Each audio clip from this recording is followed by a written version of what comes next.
ఏంది పెద్దమ్మ గిట్లా వచ్చినావు? పని తీరిందా? పని తీరిందే. ఒక ముచ్చడి చెప్పిపోదామని ఇటు వచ్చిన. మధు మా దూరం చుట్టాల పిల్లగాడు మంచోడు. పిల్లగాడు ప్రైవేట్లో నౌకరు చేస్తాడు. పిల్లగాడు అయితే మంచోడు. మధు కట్నం బాగా అడుగుతారు బిడ్డ పిల్లగానోళ్ళు.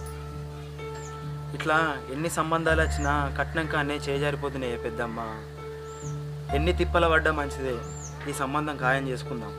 అరే తమ్ముడు, గన్ని పైసలు అంటే ఎక్కడి నుంచి వస్తేరా? ఏం ఆలోచిస్తున్నావురా మధు? ఎంతో కొంత నేను ఖర్చుల మందం చదువుతా కానీ ఈ పిల్లగాడిని అయితే ఓనించుకోవాలి. పిల్లగాడు మంచోడు. ఎల్లుండి మంచి రోజు ఉందట. అక్కని చూసడానికి రమ్మంట. నేను పోతాను ఇక. సరే పెద్దమ్మ. అరే ఖర్చుల మందం పెద్దమ్మ ఇత్తా అంటుంది కానీ కట్నానికి ఎట్లరా తమ్ముడు? నువ్వు దాని గురించి టెన్షన్ పడకే.